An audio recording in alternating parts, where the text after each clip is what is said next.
Merit స్కాలర్షిప్లు, అత్యాధునిక వసతి సౌకర్యాలతో భోజనాలు, బంపర్ ఆఫర్లతో 50 కోర్సుల్లో సీట్లు గ్యారంటీ ప్రకటించింది మన కాంచీ యూనివర్సిటీ. ప్రముఖ కంపెనీల్లో ప్లేస్మెంట్ అవకాశాలు.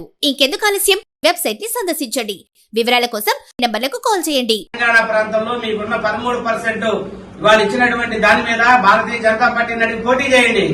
ఇతర సామాజిక వర్గాలను తిడితే బ్రాహ్మణ సామాజిక వర్గం ఒక్క బ్రాహ్మణులకే కాదు, ఈ రాష్ట్రంలో 95% ఉన్న అన్ని సామాజిక వర్గాల్ని చైతన్యవంతం చేసే జాతి ఈ సృష్టిలో బ్రాహ్మణ జాతి అన్న విషయాన్ని మీరు గుర్తెరగాలని మేము తెలియజేసుకుంటూ, ఏదైతే ఇవాళ మీరు చెప్పినటువంటి మాటలన్నీ కూడా వక్రీకరణలు జరుగుతూ ఉన్నాయి. మీరు పూజారులుగా రావాలన్నారు. కేరళలో నమ్మూద్రి అనే వ్యక్తిని మరి ఆలయ పూజారిగా ఏదైతే కేరళ సంస్థానం తీసుకుంది, 10 సంవత్సరాల పాటు అఘోర దీక్ష అతను చేశాడు. ఒక దళితుడు. నీ సామాజిక వర్గంలో పిల్లలను కూడా వేద పాఠశాలకు పంపించు. మాంసాహారాన్ని వదిలే శాకాహారాన్ని ఏదైతే ఐదవ సనాతన సాంప్రదాయాలు పాటించే నియమనిష్టల్ని పాటించి నువ్వు దాంట్లోకి రావాలి. ఇవాటికి కూడా 35% ఏదైతే ఈ 2 దేవాలయాలు కాకుండా ఉన్నటువంటి దేవాలయాలన్నిటిలో పూజారులుగా ఉన్నారు. నువ్వు ప్రధానమైన దేవాలయాల్లో అర్చకత్వం అడుగుతా ఉన్నావు. అర్చకత్వం అనేది ఒకటి పేటెంట్ రైట్ కాదు. అది బ్రాహ్మడే ఎందుకు చేస్తున్నాడు అంటే, మీలాంటి వాళ్ళు రాజ్యాంగంలో అంబేద్కర్ గారు ఇచ్చిన హక్కుల ప్రకారం రిజర్వేషన్లు పొందుతున్నారు.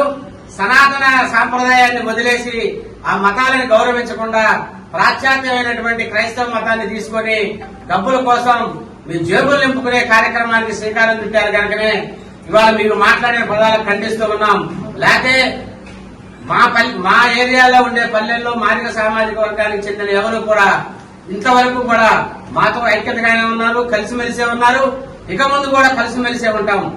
మీరు ఏబిసిడి వర్గీకరణ ద్వారా మీ అన్నదమ్ములైన కులాలను చీల్చారే తప్ప ఏనాడు కూడా మేము చేసలా. మేము రిజర్వేషన్ల కోసం పోరాడాలా.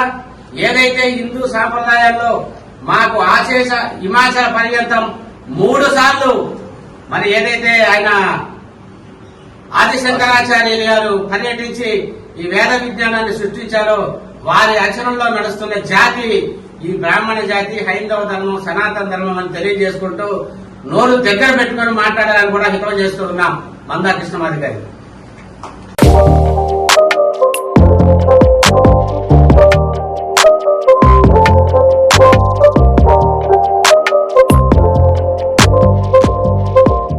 బ్రాహ్మణుల మీద జరుగుతున్నటువంటి అనేకమైనటువంటి సామాజిక పరమైన దాడులు, లేకపోతే ఈ విమర్శలు ఏవైతే ఉన్నాయో ఇవన్నిటినీ పరాకాష్ఠకు చేరి ఈ రోజున్నటువంటి నాయకులు చివరికి పరశురాముడటువంటి మహానుభావుడు దేవుణ్ణి కూడా విమర్శించే స్థాయికి దిగజారిపోయినటువంటి ఈ కాలంలో నేను ఈ రోజున ఒక్కటే ప్రశ్నిస్తున్నాను. కృష్ణమాదిక్ గారిని గాని, లేకపోతే ప్రకాశ్ రాజు గారు గాని, లేదా ఇంకా అటువంటి అనేక మంది కుహన లౌకికవాదులు అని చెప్పుకునేటువంటి అనేక మందికి నేను డైరెక్ట్ గా ప్రశ్న సంధిస్తున్నాను. మీరు హిందూ సమాజం గురించి, హిందూ మతం గురించి మాట్లాడటానికి మీకేమి హక్కుంది?